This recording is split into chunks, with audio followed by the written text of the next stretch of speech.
Super prime time में आपका स्वागत है। आपके साथ मैं हूं सुमेरा खान। असदुद्दीन ओवैसी पर हमले का मुद्दा आज एक बार फिर संसद में उठा। खुद असदुद्दीन ओवैसी ने इसे बेहद गंभीर मामला बताया।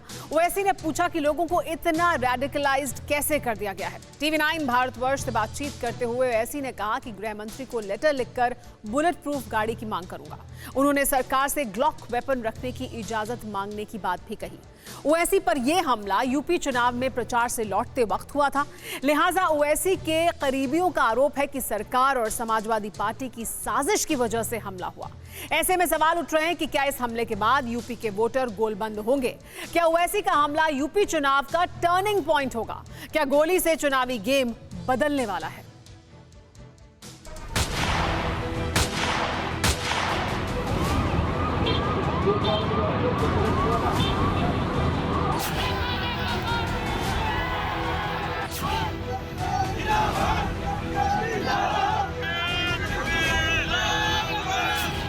दिल्ली मेरठ एक्सप्रेसवे पर असदुद्दीन ओवैसी की गाड़ी पर गोली चली और गुस्से का गुबार दिखा चार मीनार के शहर हैदराबाद में। ओवैसी पर हमले के खिलाफ समर्थकों का आक्रोश आवाज बनकर आकार ले रहा था। उनके शहर में दुकानें बंद थी और सड़क पर ओवैसी के समर्थक थे। जुमे की नमाज के बाद हैदराबाद की मक्का मस्जिद के बाहर लोग जुटे थे, आगे बढ़ रहे थे और उन्हें रोकने के लिए पुलिस मुस्तैद थी। ये देखिए मक्का मस्जिद है। मक्का में से जिस तरह से नमाज होने के बाद जो पब्लिक बाहर आ रही थी, ओवैसी को लेकर यहाँ पे नारे लगा रहे थे। पुलिस ने उनको काफ़ी रोकने की भी कोशिश की है। फिर लगातार जो कार्यकर्ता है मक्का मस्जिद की गेट के पास रुक गए और उनको पुलिस समझाने की भी कोशिश कर रही है कि शांतिपूर्वक रहे।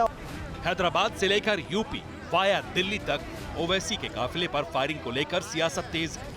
उत्तर प्रदेश की कानून व्यवस्था को सवालों के चक्रव्यूह में खड़ा किया जा रहा है। ओवैसी के चाहने वाले हमले का सियासी एंगल समझा रहे हैं।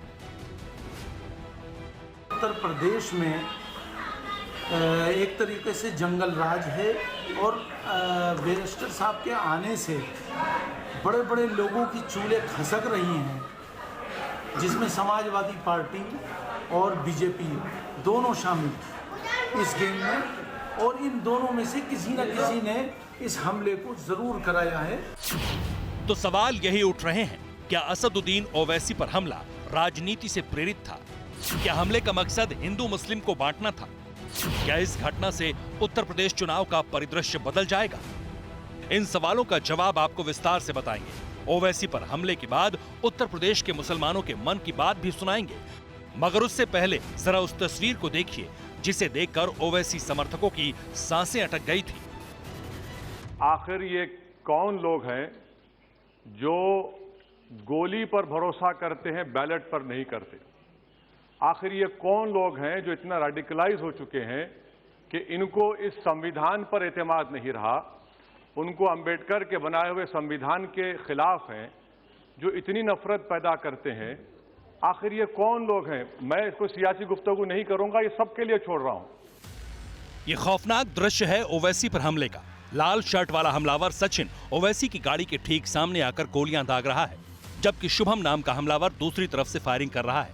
पहली गोली सचिन दागता है। सफेद रंग की गाड़ी दूसरी लाइन को क्रॉस करते हुए उसके सामने आती है। सचिन की पिस्टल से निकली गोलियां गाड़ी के निचले हिस्से में लगी। तेज रफ्तार गाड़ी पहले सचिन को टक्कर मारती है।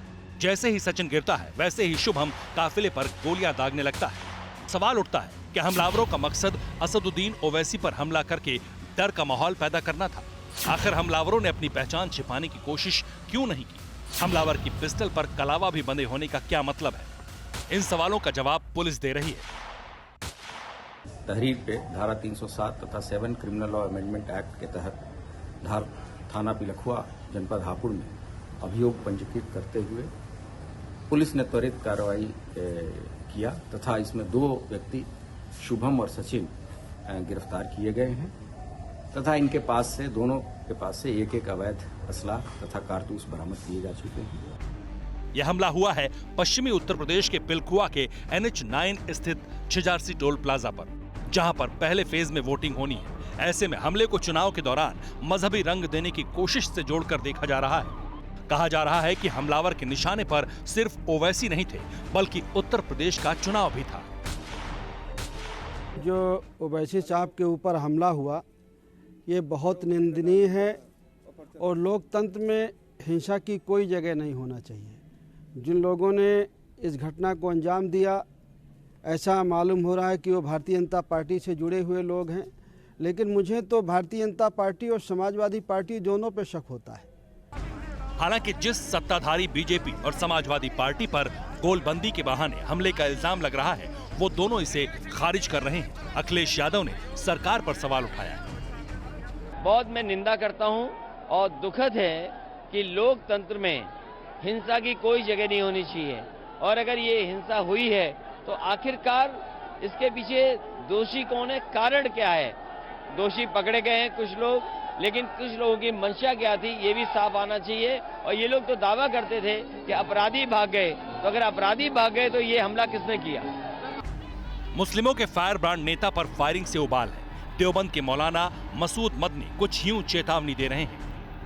कान खोल के सरकार सुन ले कि असदुद्दीन ओवैसी साहब तमाम मुसलमानों की, तमाम अक़लियतों की, तमाम दलितों की दिल की धड़कन है और उनकी आवाज़ है। अगर ज़रा सा भी उनके साथ कुछ हो गया तो ये जिम्मेदारी सरकार की होगी और संभालना मुश्किल हो जाएगा पूरा उत्तर प्रदेश नहीं, पूरा हिंदुस्तान। मौलाना मसूद मदनी के बेटे उमेर मदनी इस बार ओवैसी की पार्टी से चुनावी मैदान में। जाहिर है मसूद मदनी आक्रामक शब्दों की आंच पर लोगों के जज्बातों को उबालने की कोशिश कर रहे हैं। ओवैसी पहली बार यूपी के सियासी आसमान में MIM मार्का पतंग उड़ाने के लिए एड़ी चोटी का जोर लगाए हुए हैं। असदुद्दीन ओवैसी की AIMIM करीब 100 सीटों पर चुनाव लड़ने की तैयारी में है। मुस्लिम बहुल सीटों पर फोकस करने वाले ओवैसी के ज्यादातर कैंडिडेट मुस्लिम हैं। मुसलमानों की एक मुश्त रहनुमाई का दावा करने वाले असदुद्दीन ओवैसी की गाड़ी पर गोली चलने के बाद TV9 भारतवर्ष के रिपोर्टर्स ने मुसलमानों के मन की बात जानने की भी कोशिश की। मेरठ, मथुरा, हापुड़ से लेकर सहारनपुर तक घूम घूम कर ये जानने की कोशिश हुई कि क्या इस घटना के बाद मुसलमानों का मूड बदला है, क्योंकि यूपी में मुस्लिम वोट बैंक के 4 दावेदार हैं। यूपी के मुस्लिम वोट बैंक पर समाजवादी पार्टी की नजर है, बहुजन समाज पार्टी की नजर भी मुस्लिमों पर है, कांग्रेस भी मुस्लिम वोट बैंक के लिए जी तोड़ मेहनत कर रही है। और इस सब के बीच इस बार असदुद्दीन ओवैसी पहली बार मुसलमानों के आसरे यूपी विधानसभा में दस्तक देने के लिए तैयार है। सबसे पहले उस हापुड़ के मुस्लिमों की मन की बात जानिए जिसके पास ओवैसी के काफिले पर हमला हुआ था। हुआ तो गलत है और ऐसा नहीं होना चाहिए लोकतंत्र में, या किसी नेता पे इस तरह के जो हमला हुआ वो बिल्कुल निंदनीय है, गलत है। लेकिन उसके बावजूद इस पर कोई चुनाव पे कोई फर्क नहीं पड़ेगा। तमाम जितना भी मुस्लिम समाज है वो गठबंधन के साथ है। मुस्लिम समाज के नेता हैं वो कोई दिक्कत नहीं है, बाकी हम लोग जितने भी 100 और लोग हैं वो गठबंधन के लिए वोट करने हैं। चुनाव पर इस पर कोई फर्क नहीं पड़ने वाला। भाई अपने जो भी उसका प्रचार करने वाले जो भी विधायक खड़े हुए हैं, सपोर्ट तो देखो हर आदमी करेगा। योगी जी जा रहे हैं मीटिंग करने, रैलियों में अखिलेश जी जा रहे हैं, राहुल जी जा रहे हैं, प्रियंका जी जा रहे हैं, कौन नहीं जा रहा, सब जा रहे हैं, सबकी अपनी अपनी वो है। लेकिन ये गलत हुआ है, अगर देखा जाए इसकी निंदा करी जाए बहुत ज्यादा गलत है। अगर पिछली बार के समीकरणों को देखें तो मुसलमानों का सबसे ज्यादा वोट समाजवादी पार्टी और कांग्रेस गठबंधन को 70% मिला था। बीएसपी को 16% मुस्लिम वोट मिले थे। 2017 के चुनाव में बीजेपी को सिर्फ 2% मुस्लिम वोट मिले थे, जबकि बाकी पार्टी के कैंडिडेट्स को 12%।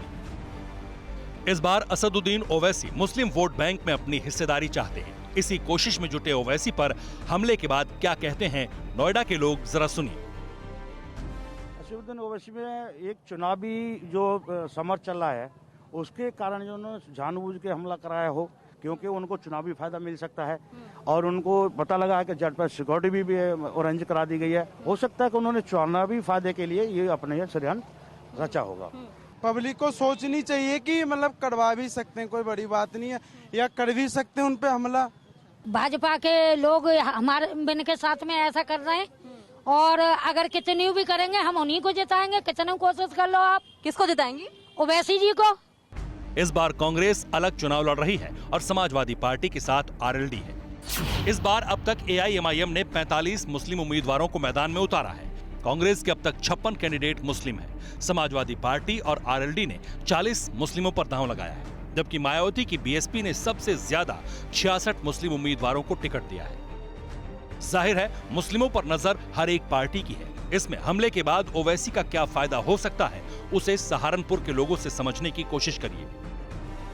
ये पूरी जो है उसको माहौल को बिगाड़ने की कोशिश की जा रही है कि इलेक्शनों का माहौल बिगाड़ा जाए, हिंदू मुस्लिम किया जाए। लेकिन जो लोग इस काम कर रहे हैं वो कभी कामयाब नहीं होने के, और ये उनका गलत तरीका है। और हमारा जो हिंदू मुस्लिम एकता का माहौल है वो जो बिगाड़ने की कोशिश कर रहे हैं वो इसमें कामयाब कभी ज़िंदगी में नहीं हो पाएंगे। सर ये तो राजनीति है, देखो कुछ कह नहीं सकते, क्या पता किसने करवाया हमला भी। यूपी में मुसलमान मतदाताओं की आबादी 19.2% है। यूपी की 143 विधानसभा सीटें ऐसी हैं जहां मुस्लिम वोटर का असर है। 107 सीटें ऐसी हैं जहां मुस्लिम जीत हार तय कर सकते हैं। 43 सीटें ऐसी हैं जहां मुस्लिम आबादी 30% से ज्यादा है। यूपी की 36 सीटें ऐसी हैं जहां मुस्लिम प्रत्याशी अपने बूते जीत हासिल कर सकते हैं। इसी वोट बैंक के आसरे ओवैसी उत्तर प्रदेश की सियासत में अपनी दखल चाहते हैं। पश्चिमी उत्तर प्रदेश में लगातार घूम रहे हैं। जिस मेरठ से लौटते वक्त ओवैसी की काफिले पर गोलियां चली, वहां के लोगों की मन की बात भी सुनिए।